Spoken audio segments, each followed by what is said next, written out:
Students, today we will discuss single factor experiment. In single factor experiment, so before discussing it in detail, we will just want to explain that experimental designs are broadly classified into two categories: single factor experiment and multiple factor experiment. So in today's lecture we will explain what is single factor experiment, what are their layouts, how you can arrange your data, and finally their analysis and interpretation. So in single factor experiments, these experiments are those in which only a single factor varies while all other are kept constant. If we take examples, first example is a fertilizer trials where several rates of single fertilizers are tested. In insecticides trial where several insecticides are tested. In plant population trials where several plant densities are tested. So in these trials, the treatment consists of different level of a single variable and all other factors are applied uniformly to all the plots. So under single factor experiment, we are dealing with three designs, and these designs are completely randomized design, popularly known as CRD, randomized block design, RBD, Latin square design, LSD. So first we will discuss what is completely randomized design. In completely randomized design, the units are taken in a single group, and as far as possible, the units forming the group should be homogeneous in nature. If we consider the example that all field plots which constitute the group are having same soil fertility, soil depth, soil texture, soil moisture, etc. If cows are forming groups, they must have same breed, same age, same weight, same lactation. This design is usually used in lab experiment where environmental factors are relatively easy to control. It is rarely used in field experiment where environmental factors are impossible to control. The concept of local control is not used in completely randomized design. If we have only two treatment to test, then CRD is equivalent to T test. What is the layout of CRD? Suppose there are four treatments T1, T2, T3 and T4, and which are replicated say 4, 3, 3 and 5 times respectively. Means T1 is replicated 4 times, T2 and T3 replicated 3 times each, and T4 replicated 5 times. For layout in CRD, first treatment will be allocated at random to 4 units, second and third treatment to 3 units, and fourth to 5 units. So we have to divide the experimental area into 15 experimental units. These experimental units are of same size and same shape. Number them 1 to 15 and allocate all these four treatments randomly in such a way that first treatment occurs 4 times, second and third treatment occurs 3 times each, and fourth treatment occurs 5 times.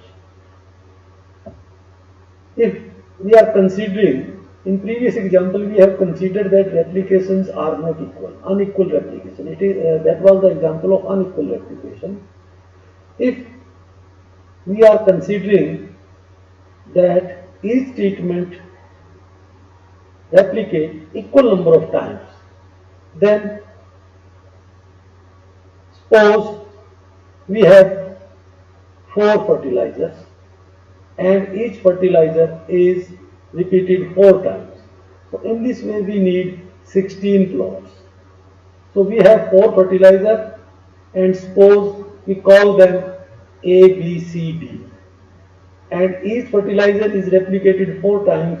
So 4 into 4 means 16 plant locations are there. Suppose they are labeled with 1 to 16.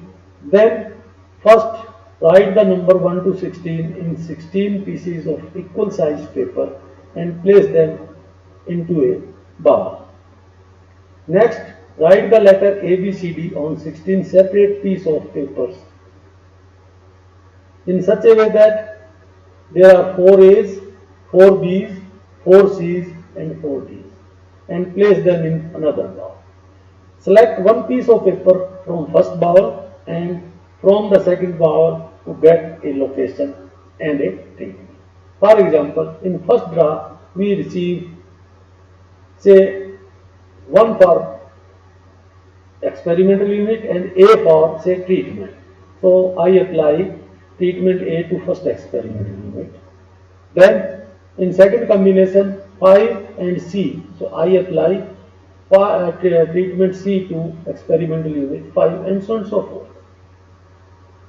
So there are so many advantages of using CRD. CRD is easy to understand and it is very easy to calculate the various variance computations. The number of application can vary from treatment to treatment. It has high flexibility and we can use any number of treatments. CRD provides maximum number of degrees of freedom for comparison of various treatment means. There are certain disadvantages. These are, it can be applied only to homogeneous experiments and principle of local control is not used.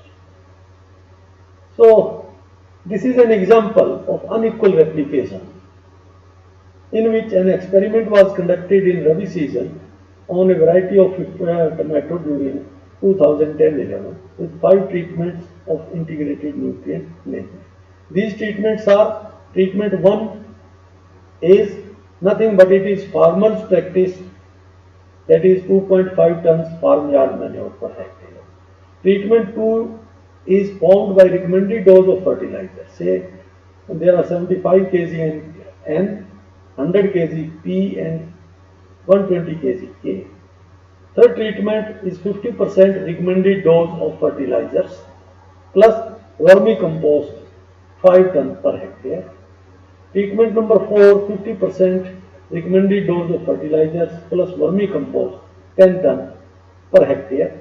And treatment number 5 is nothing but it is 50% recommended dose of fertilizers plus vermicompost at the rate of 2.5 ton per hectare plus farmyard manure 5 ton per hectare.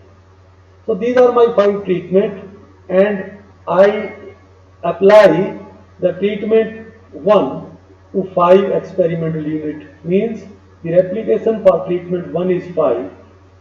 For treatment 2, 3 and 4 they are replicated 6 times and treatment number 5 is replicated say 8 times. So in total I need 31 plots or 31 say petri dishes or 31 you can say the pots in pot if the experiment is conducted in pot house. So these treatments are randomly allocated to various petri dishes or pots and we will record the observation on say dry matter accumulation per plant. And our objective of the experiment was to find out most appropriate integrated nutrient management system for tomato. The experiment was conducted using, of course, completely randomized design and dry matter accumulation was recorded after experiment was over. So you will see this is the observation recorded on dry matter accumulation for each plant. Actually these in this table you will see all these things systematic. But you have to make these things systematic by your own. Means you have to put all the observations for treatment 1 under one column, all the observations for treatment 2 another column. Means you have to create this table for all the 5 trees. Then my objective is to analyze this data using OpStat. Then what I should do? I just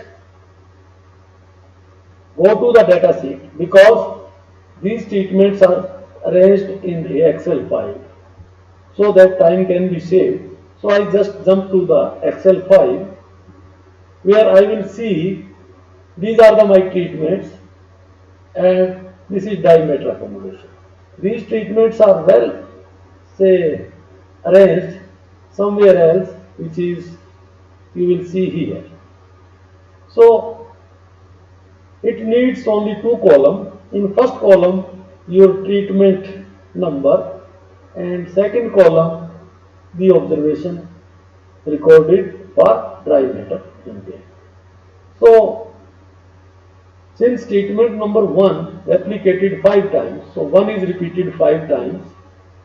Treatment number 2, 3 and 4 repeated 6 times. So these numbers repeated here 6 times each, and treatment number 5 repeated 8 times. So 5 is repeated 8 times. So after arranging these treatments, codes and actual observation, you just copy this data. You may have more than one character also. If dry matter is there, then another character may be your yield, another character may be your root length, another character may be shoot length. So the treatment identification code is in one column and all the dependent variable in other column. After entering the data, what you should do, you just open any browser where you have to type this URL hau.ac.in and press enter. So HAU web page opened up,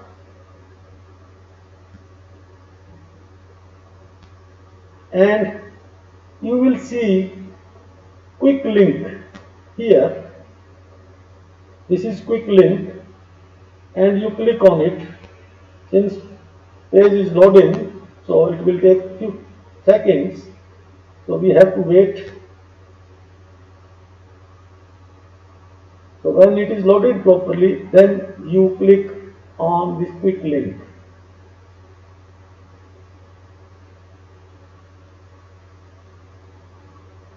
Activities, I think, okay. Now when you click on it, and you will see online statistical analysis, click on it. It will take you to some another page from where you have to click on OpStat for off-campus users. Then go to comparing means and click. Then you just copy all these data from this Excel sheet and paste in this area. You can write the character name also, otherwise you can leave it blank. It will take it as character 1, character 2, character 3 and so on so forth, and submit it. On submission, it will ask few questions. How many variables? Since there are two variables, one is for treatment code, another is the observation for dry matter accumulation. Number of observation per variable we have 31, and dependent variable number is your 2 because at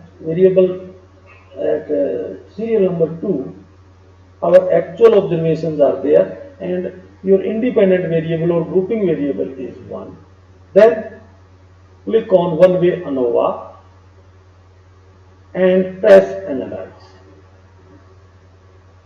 So it will analyze your data with no time, in which you will see the descriptive statistics of character 2,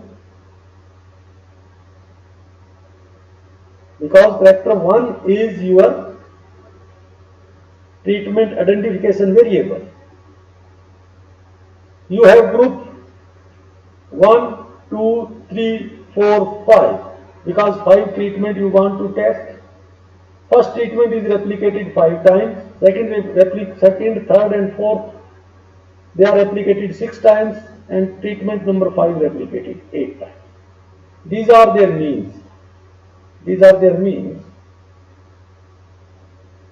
Now our objective is to test whether these means differ significantly or they are at par or considered same. So using analysis of variance technique, we compute the analysis of variance table in which the total variation is divided into two components, between groups and within groups. So between groups we will get this much of variation and this much of variance actually. This is variance. When I divide the mean square of between groups with mean square within groups, I will get f calculated.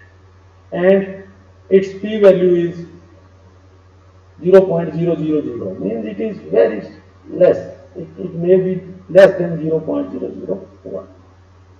So if this value is less than 0.00, 0.5, your desired level of significance, we declare that at least one pair differs significantly.